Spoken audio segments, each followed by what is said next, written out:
Uh-oh. Tape recorder's on. That's it. Now you got to behave. Them's fighting words. The night and the day. By Myers. It's not a night in the day. By night. Okay, I guess we're going to start because we gave the guys already a few minutes to get in. Unless they're doing Ma'ariv Minyonim. Maybe they're doing Ma'ariv.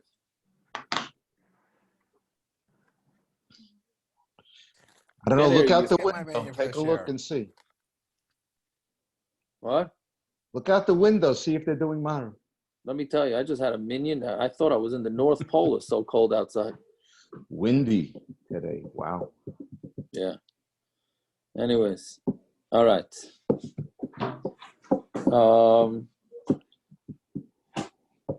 Okay. So we're supposed to discuss Shavuos, right? Tikkun Leil Shavuos in behind. I don't know if we're doing Can't wait. Tikkun Leil Shavuos. What are you, middle of Ma'ariv, Aaron Kaplan, or something? Yes, I am. I just finished. See that? I told you, these guys all davening Ma'ariv on us. And although us Frumax have to daven Ma'ariv at 10. Listen, that's your fault. You live on that block. Well, I'm the religious one. I hear. No, the truth is the kids have night seders, so we can't. Yaakov, they tried that with me over here. I said, guys, as long as this mini is going to be in front of my house, we're going to daven Mincha Ma'ariv. Otherwise, we're not having it, okay? All right. I don't know why they need you. You're only one. Yeah, but, you know, in front of my house. He's the linchpin. Exactly. Yeah. Somebody tried saying they're going to take it at Shavuos. I said, not by my bedroom window. You're not making a secret at Shavuos. Yeah. Why? We're going to see what's going to go on with Shavuos. Yeah. What do you mean? I'm saying what the rabbis are going to decide to do. I don't know. Shavuos, Minyonim, not. All right. Okay, ready? Yeah? You ready? Hit it. Rabbi Yosef Barish, if you're trying to talk, you're muted.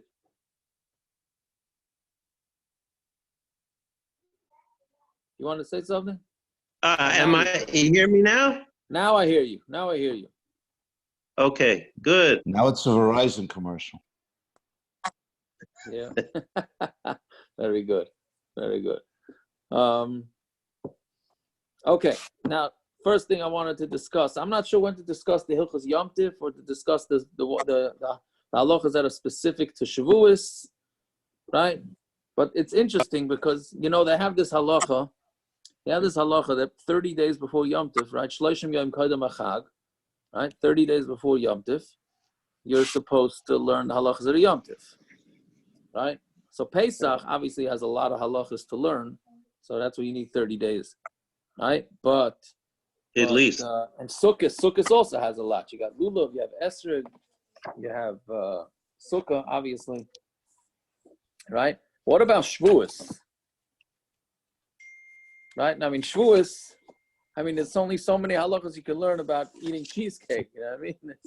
Jacob, you have to know how much of a share you have to eat. There are correct. You have to various. know all the different types of cheesecakes and all the.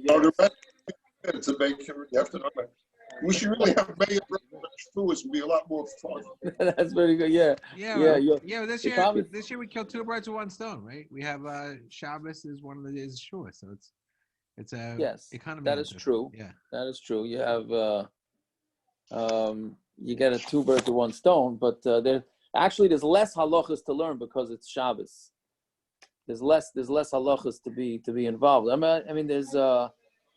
There's no hachana. There's no preparation from first day to second day because we have Erev Tavshilin, right? Right. But anyway, so the point is that you don't have to learn about Hilchos Shavuos 30 days before the Yom because there's not that many halachas. But when you really get down to it, there are a lot of halachas that have to do with Shavuos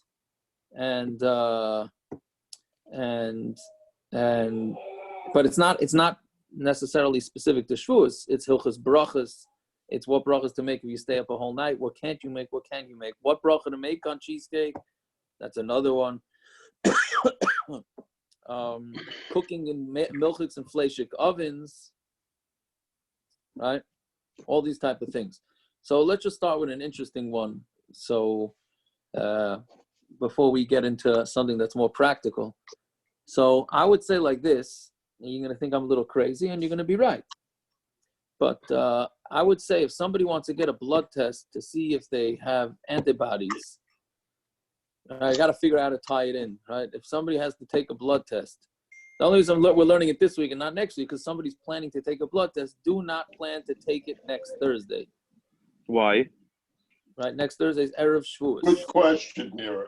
There you go. Yeah. Right. Reb Aaron, it's good to see you, Reb Aaron. So anyways, next Thursday, Erev Shavuos, do not take a blood test if you don't have to. Again, obviously, we're not talking about, let's take a disclaimer right now. If it's pikuach nefesh and the doctor says you need a blood test, that goes without saying, you go to do it. This is talking about, like, you just want to know if you have antibodies now. Now, what's the reason? The Gemara in Shabbos, coming up in around 50 blot from now, in the blot, 60 daf, on Kuf Chof Tes Amud Beis, the Gemara in Shabbos says that there is a shade, right? A demon called, what was the name of it? Hold on a second.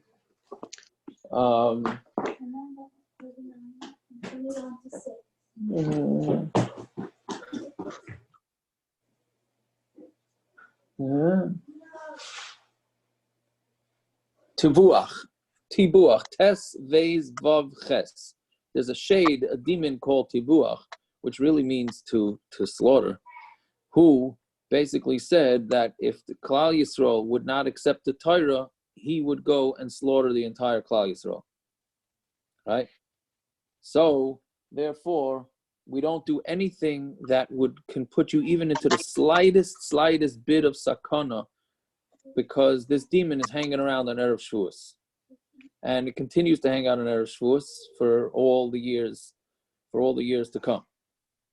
Right? So therefore the Gemara says, and the Shulchan Aruch paskins like this, of all interesting places, it paskins like this at the end of Hilchos Pesach, in Simin Tov. Hold on a second.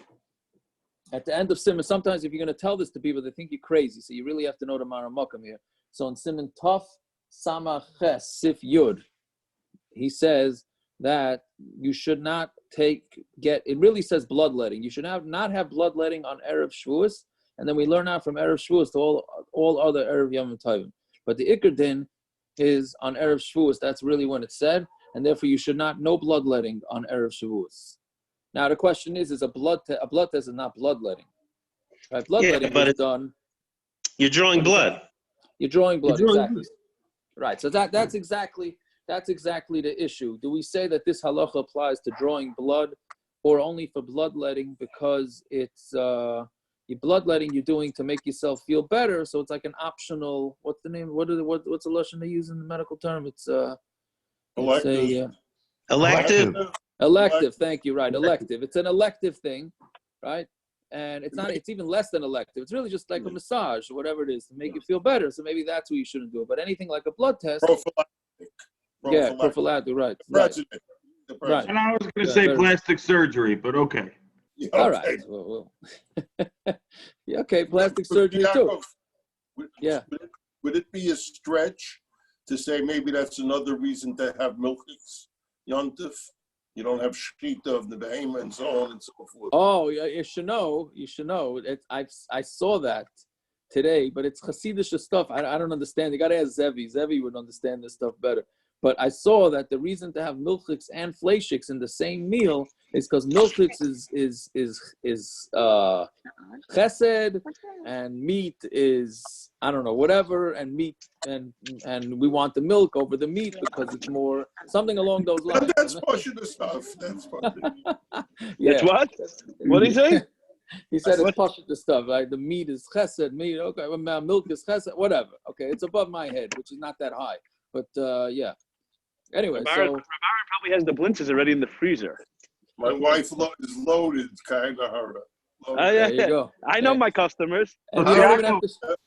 Aaron, if you're one of that kids, you could get online next Wednesday for a pickup. I was thinking. One second. Did Zevi get? Zevi's here. We can ask him. Zevi getting? Recognize you. Maybe Zevi will share with us. I thought maybe you're keeping it all yourself. You don't have to share this year. Very good. She made enough this year, Kanara. Okay, Baruch Hashem. Wait. Anyways. I'm so sorry, that's Rabbi Stein. Yes. Could you please, I missed the bottom line. The reason for having milchiks and fleishiks. What's the No, reason? that's not, we're going to get to that. We'll get to that. We'll get to the main reason for that in a minute.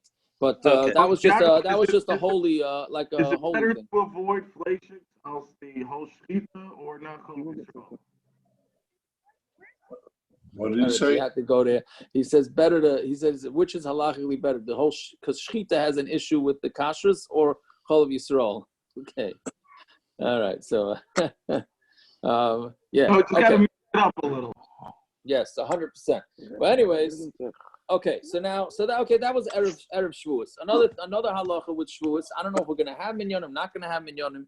So if those that are davening b'yechidus, right, those that are davening alone. So the halacha is that since you need a full 50 days of sfira, well, it's 49 days, but you need to get to the full 50. Therefore, we do not make early Yom Tov on Shavuos. There's no early Yom Tov. And not only that, but really, Ma'ariv should not be davened until Tseis. Which, when you're davening yourself and you're not in shul, you either fall asleep or whatever shmooze, it's not an easy thing to wait around. That means Ma'ariv shouldn't be. It's very davened. difficult to do. It is. Ma'ariv shouldn't be davened until I would probably see about 8:45. I don't know exactly the times, but in that area, 8:45, 8:50, before you daven Ma'ariv, right? Because again, we need. Yaakov, in the good days, if we were in shul, we would be able to have a shir between Mincha and Ma'ariv, no? Correct, 100%. Correct. Yes. So Can that's we walk another. over, Thing. can Are we we walk allowed over to to your street and have a share? Well, I don't know. We have a We're not- distance share. We will see. We will see what the rabbis and the doctors say about having shiurim. What about leaving it on, Yaakov? Can we leave the Zoom on? What, to leave the Zoom on? No, we already discussed that by Pesach. There's no leaving Zoom There, on. maybe so it's a little different. No leaving Zoom ons.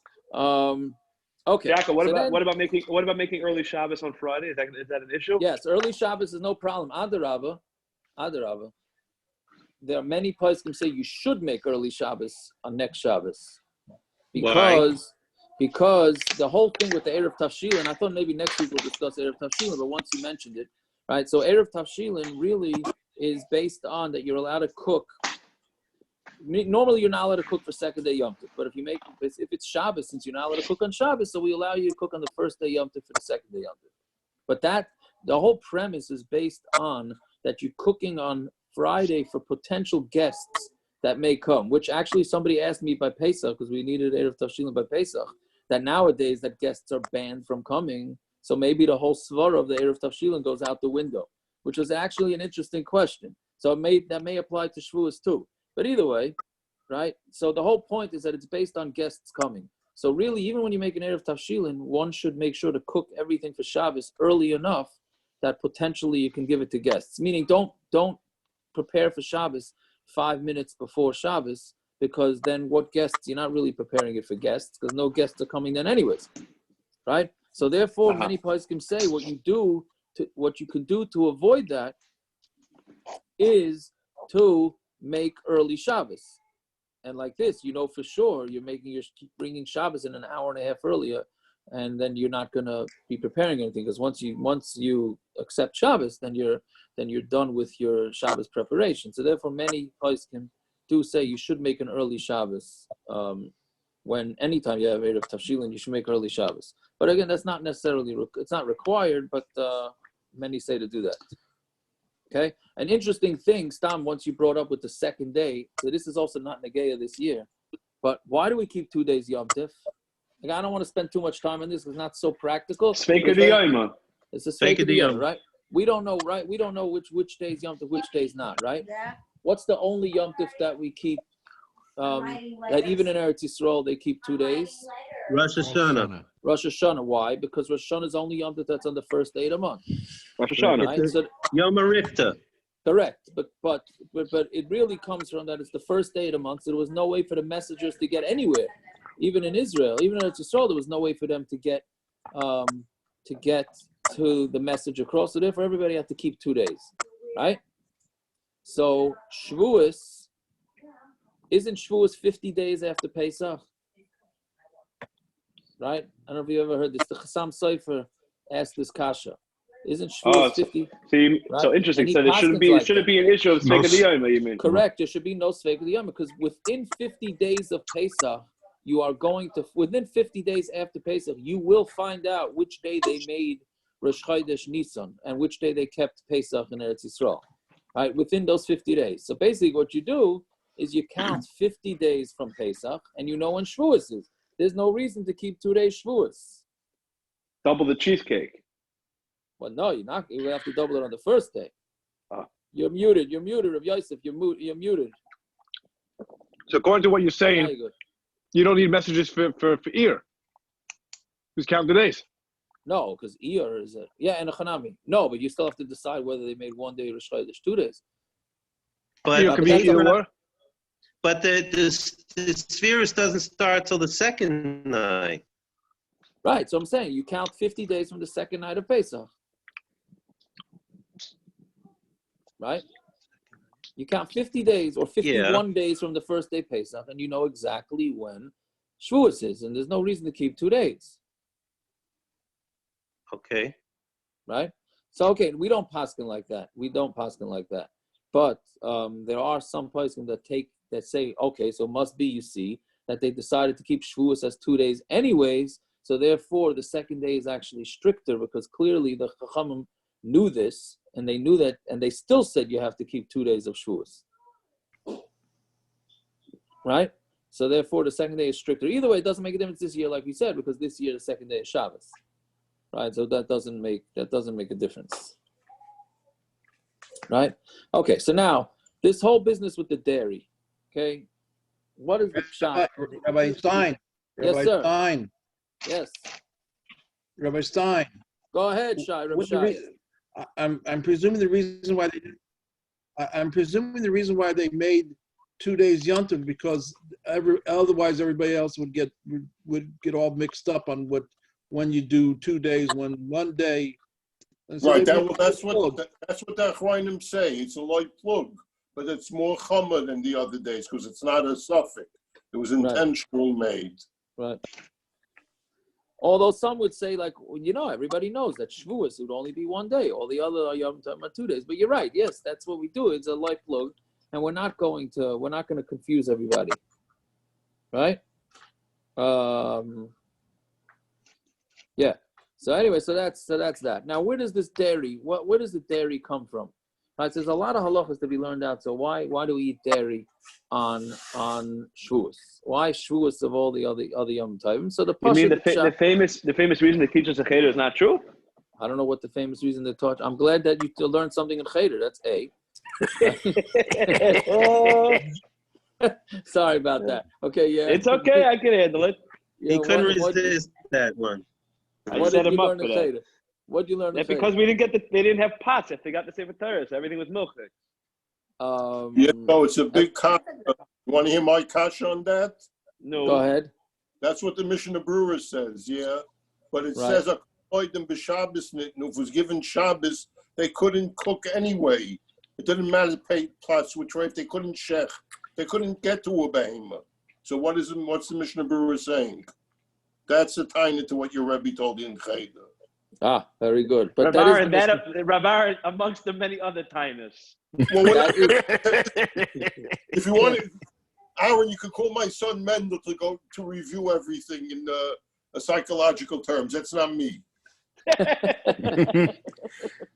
Oh, you got a referral. There you go. Anyways, so that is the basic pshat. That is the basic pshat, right? That because they kept the Torah, they got the Torah, so now everything was they didn't have what do you call it? They didn't have kosher meat. They didn't have kosher meat. It's not so much the utensils, but they didn't have kosher meat. Milk was no big deal. You just milk the cow and you have yourself milk, right? Meat required the whole shechting and learning the halachas of the shechita, etc., etc. Fine, okay, so that's where the minig is to become milchus. One thing, Rabbi Stein. So you're saying, so And why didn't they have kosher meat? Because they didn't know the halachas? I mean, what? There was not, because the halachas did not exist before Shavuos. Right. They didn't have the halacha. So therefore, they didn't have anything to eat, because anything that they had from before, any meat they had before wasn't shechted properly. Right? Now they have the halachas of shechita. Didn't they have mun already? Yeah, so I thought the matzah. I thought the matzah ran out. The vegetarians here. No, I got something I could eat finally. Not everybody wants the mun. If they want no dairy, no meat. Before they walked the house, they put up cowboy steaks on the grill. They didn't put up mun on the grill. They put cowboy steaks. And when they came back from the house, they found that they were all treif. Speaking of cowboy steaks, Yossi Katz hasn't turned around once. I have a sneaky suspicion there's a cowboy steak in front of him on a fire. Oh, yeah. I have a sneaky suspicion. I don't even know. I don't understand Rav Aaron's kasha. Why? The Torah was given on Shabbos. Yeah, that's a machlokes. Well, that's No, according to Reb Tzvi Yaakov, excuse me, until the new Mishnah Brews when the Kudus came out and said they brought the other medrash. My kasha was a kasha. The new one says that according to one medrash, it's given Erev Shabbos. Right. The old Mishnah Brews. Elachonami, right. What difference does it make? What do you mean? Because they couldn't shecht anyway. I got that part. I got that part. Aaron, I got that part. Aaron, I have a question on your question. I got that. We're doing something to commemorate. Not exactly. It's not. We're not commemorating. We're making Yontif just like they were in Har Sinai. Jews don't commemorate. Wait for Monday for Memorial Day to commemorate. No, but Yontif. The pot. There's no commemorations. There's no commemorations in Yiddishkeit. The pots aren't one day. It took a few weeks to get pots. What are you talking about? The pots weren't one day. It wasn't a one-day event. There was no fortune in the midbar. No, there was no exactly. There was no fortune. Right, there was no fortune. You come it took a few days. No, but what's it called? No, that's true. But the meat that they had was no good. They couldn't get meat that day. They could not get meat that day. And it's nothing to do with Shabbos. They couldn't get meat Sunday either. Monday has nothing to do with Shabbos.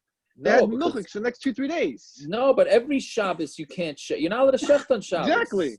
Correct. So that's what he's saying. So what was different than any other day? Because that's only Shabbos. The whole but the reason they're saying is because it's Shavuos. So they got the Torah. So since they got the Torah, now they couldn't eat meat for 3 days. Correct.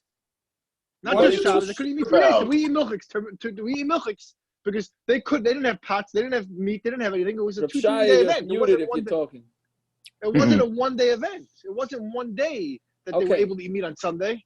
That's what I'm saying. That's true, but on that Yontif, they could not eat meat, correct? Correct.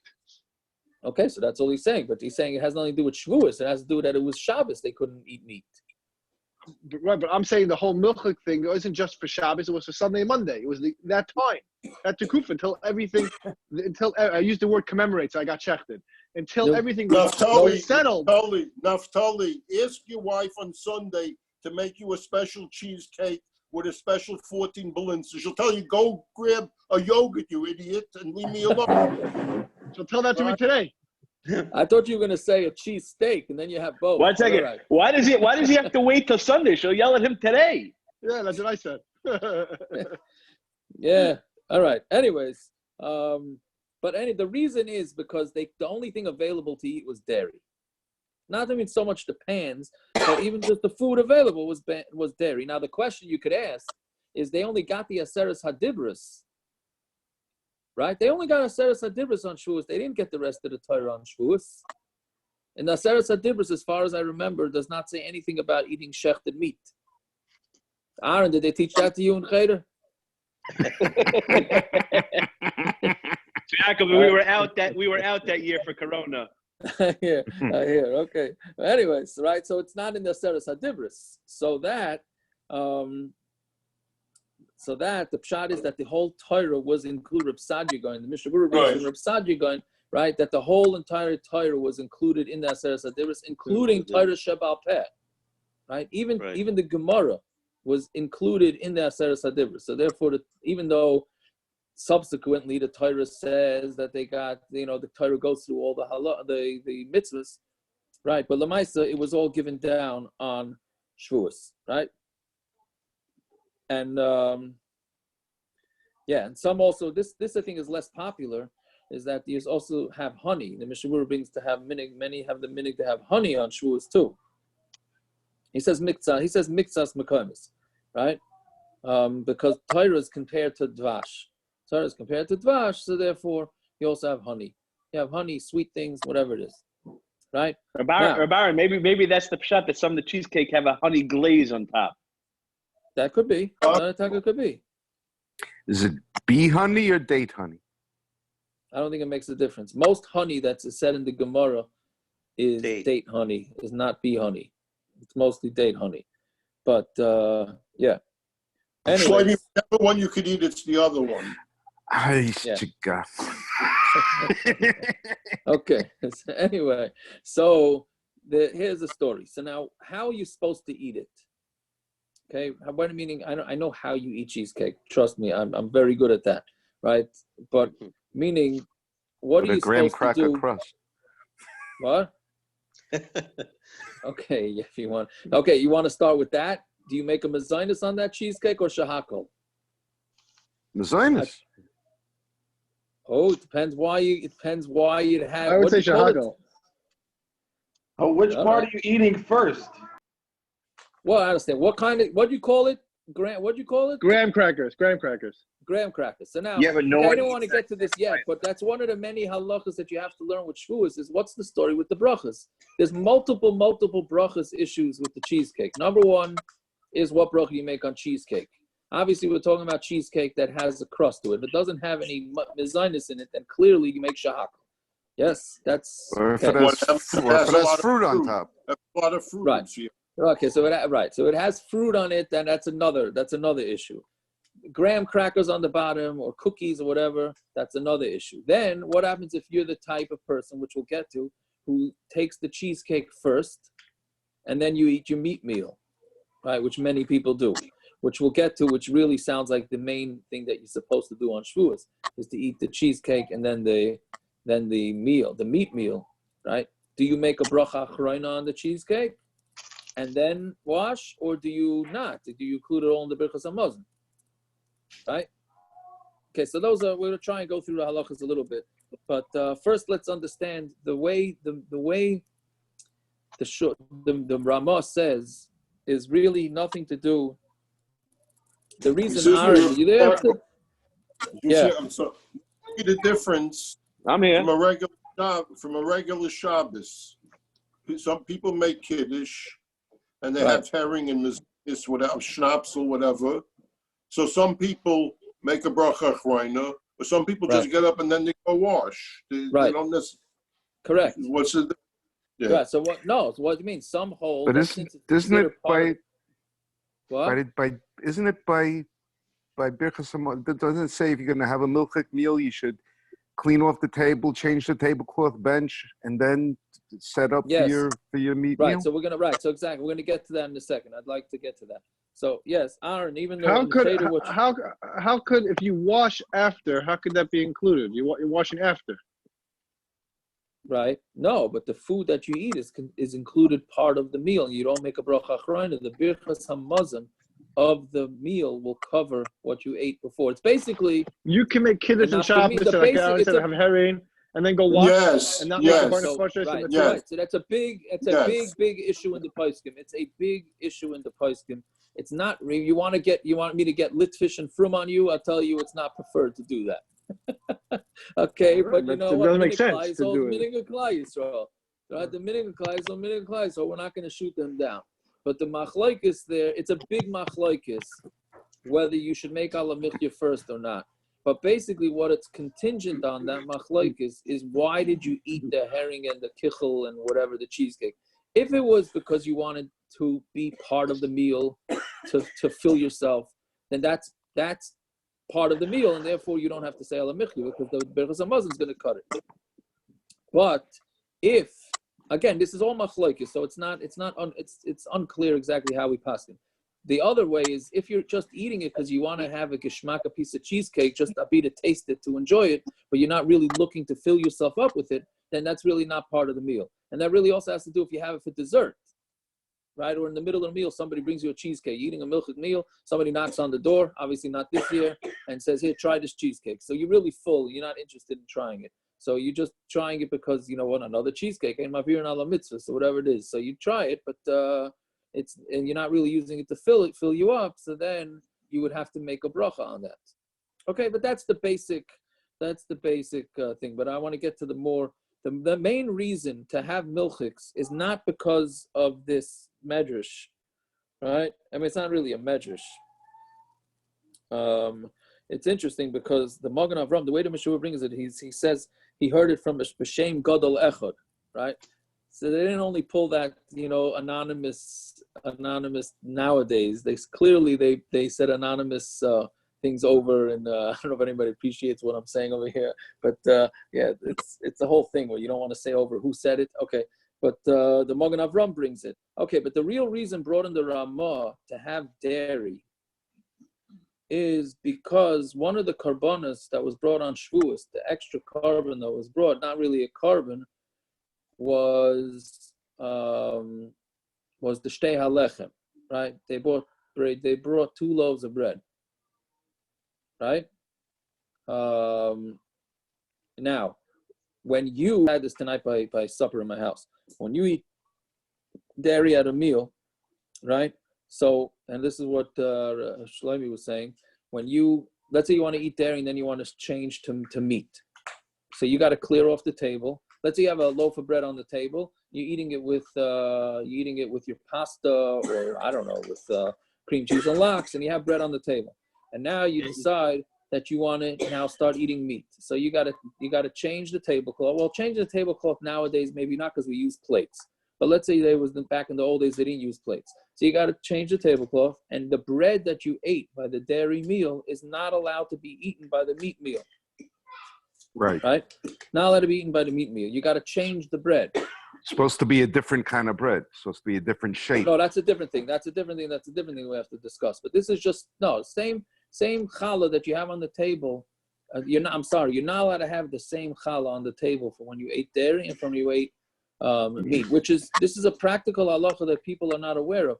A lot of people like to make French toast Sunday morning with the leftover challah, and they put milk into the French toast. You can't do that because the meat, the challah was on the table with the meat. So therefore you cannot mix that with dairy. However, Ramosha What if it wasn't Feinstein on the table, it was in a bowl? Okay, so Ramosha Feinstein says that if it was on a bowl and it was like on a bread basket or on a challah, challah board or whatever it is, then that we're not afraid that dairy got mixed into the bread. But other than that, then you're supposed to have a different challah. So therefore, they had shtei halechem on Shavuos, was brought the shtei halechem, right? So therefore, we want to also have 2 breads in order to be as a zeicher for that, which the Ramah actually says is just like on Pesach, we have a zeicher lechagiga and a zeicher lekorban Pesach, right? That's on the Seder plate. You have the egg, and you have the, what do you call it? What do you call that thing? Shank bone, right? The shank bone and the egg. So here too, we want to make a zeicher to that, and to that carbon that was on Shavuos. So therefore, we want to have 2 breads. Got it? So that's the real source for having dairy. So it comes out there's a big difference between the two sources. If you go with the Ramah, the Ramah is you have to specifically eat the dairy during a meal when you washed, and then you're supposed to have meat, right? In order to do the Ramah's reason, you're supposed to, and again, obviously you can't have meat and then dairy. I mean, you could if you're going to wait 6 hours for your meal. Taco, right? could we just go back 1 quick second? Yeah. If the challah is on a challah tray on the table, could it be eaten later with milchiks? Yes. No problem? It's a chiddush from Ramosha. It's a chiddush from Ramosha Feinstein. It's one of Ramosha didn't only make a chiddush of chalav stam. He also had other chiddushim. He also had other chumras, but we're not going there, right? But one of his big coolers is that he held that bread that's on a bread basket or on a challah board, so therefore we're not afraid that it got mixed in with the meat, and therefore you could use it for cheese. So that comes out. So you're saying a good thing. So it comes out that if you're going to do this, if you're going to do the the dairy and the meat meals on Shavuos, the way the Ramah says it, don't keep your challah in a challah board, because then you're not going to be mekayim it properly, because according to Reb Tzvi Feinstein, you don't need new bread. Right, you want to put yourself in a situation, right? No, you like that? That's a chiddush. Yeah. So that was so, good. Okay, so it comes out, but let's say that again. Say that again, please. That was awesome. Reb Tzvi Yaakov, you could speak to it. You could speak to Rabbi Feld in Lakewood. Very good. Yeah, but anyways, Naftali, you can't use bread that's on a meat table in order to. With cheese, right? Yes, Naftali, you there? Didn't he just I'm here, muted. Yes. I'm listening, yes. Yes, right? So now, the reason why you're supposed to have dairy, according to the Ramah, is to have two loaves of bread, you have one loaf of bread with the dairy meal, and then you have to clear it off, and then you have it with the meat. But according to Reb Tzvi Feinstein, who holds that when the bread is in a bread basket, you're allowed to use that bread for two meals, for bread and for dairy and meat, right? So where do you get the second loaf? If you have your loaf of bread by the dairy meal on Shavuos on a bread basket, then you don't need a new loaf of bread. So therefore, you're not going to do the minhag according to the Ramah, because you don't need a new loaf. So therefore, take it off the bread basket, put it on the table, so that according to the Ramah, you would be required to bring another loaf of bread. Yep. So you should wash once, 2 loaves, take 1 loaf out. Correct. Eat the milchig meal with 1 loaf, and then clean the table and bring the second loaf in for the for the meat part of the meal. Now that's if you want to do it according to Ramah. Aaron Kaplan has to know you can't take the challah and put it from the table back into the challah basket and say, "Oh, it's in the basket." Right. No. Right. You can't launder it like that. There's no challah laundering going on. Yes. 100%. So yeah. So. So that's, but according to the Ramagan Avram's reason that the Mishnah Berurah brings down, all he says is to have dairy as a zecher, because they couldn't eat meat. So if that's the case, there's no reason to have it during a meal. You could just have dairy and you're going to be yaitza, which I think is what many people do. A lot of people have the kiddush right. So a kiddush Shavuos morning, they'll have some dairy and then that's it, and then that's all they'll do. But again, if you want to do it according to the Ramah, then the whole point of it was to have 2 separate breads, 2 separate challahs. Now, and you said the shtei lechem is considered a carbon? It's they call it the Ramah calls it a carbon, but that's what they brought on Shavuos, right? Now, another thing that Mishnah Berurah points out, which I think used to be a given, right? But he says that the bread should be made out of wheat, right? Now, nowadays, with all the gluten-free and all that, and the people having spelt, if you're a spelt challah person, then the Mishnah Berurah says that's not a zecher, because the carbon was brought from wheat challah, not from spelt or the other 4 grains. Right? Just an interesting point. You think that it's the Mishnah Berurah says, like, okay, what else would you make challah out of? No, there's many things nowadays that you make challah out of. Right? Now, the question is, can you have milk and meat in the same meal? Okay? Or meat it's really, most of the time, it's only negeya to having milk first and then meat in the same meal, meaning do you have to bench first? Can you have it in the same meal or not? Right? So in the Paiskim in Yeredeya, it's mashma there that really the proper thing to do is to say Birchas Hamazon first, take a break, and then wash again. Because you should not have meat and milk in the same meal. However, Tzvi Yaakov, Tati's all excited because Shabbos morning they're gonna have kiddush, and then they could wash and bench again and have shalosh shudas eat the suda. Okay, there you go. But what he's doing about mincha in between. Okay, that's a different issue. No, but so the thing is like this. In the Mishnah Berurah here says you don't have to. You could eat it in the same meal. You don't have to bench. Okay, but what you do need to do, and this also a halacha that's a little bit forgotten. First of all, you have the Hasidim who said you have to wait a half hour in between eating dairy and meat. That is not halacha. Okay, that's not halacha. I'm not saying it's not halacha. It's not the basic halacha. What? Yeah, what's our halacha for that? I always wondered. Me'ikar adin is, and this is the thing, it's sometimes people they throw away the ikar and they keep the tuffle. What? Right, exactly.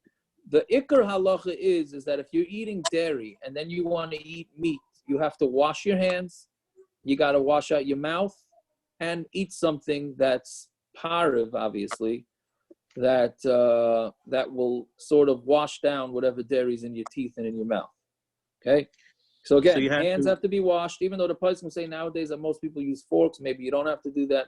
But the basic halacha is wash your hands, clean out your mouth, or drink something, and sorry, we're just talking about the body now, not the table, and then eat something that, meaning eating fruits or vegetables not enough, because it has to be something like rough, like a pretzel or a cake. I don't know about sponge cake, I'm not sure, but it has to be something, you know what I'm talking about, that's a cracker, something that's abrasive a little bit, that would clean out the mouth. Those are the three things you for sure need.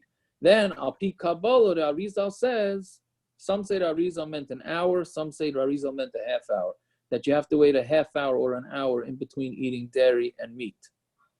That is not the Iker Halacha, that's Kabbalah things. Okay? So, but now what's interesting, that doesn't help you anyway if you have pieces of stuff in your mouth. No, that's the question is that a chashash or not? And another interesting thing is that this. Wait, I'm sorry. Can I just ask you? So sure. You're saying there's not a time minimum? There is no time minimum between dairy and meat. No, according to halacha, nigla. According to nigla, let's call it that way. Okay, according to nigla. Okay. According to nigla, you do not have to wait anything. You just got to wash out your mouth, drink something, and sort of the same way that people have the minhag to drink between fish and meat. After the fish on Shabbos, you drink something. It became the minhag to drink alcohol. I don't know exactly how that one came about, but Aaron Horowitz nobody's complaining about that. But really, you should just drink something before eating meat. So between fish and meat, that's sort of based on this. So so that's what you have to do. The half-hour wait is not a necessity, at least al pi nigla, not niska. What did I want to say?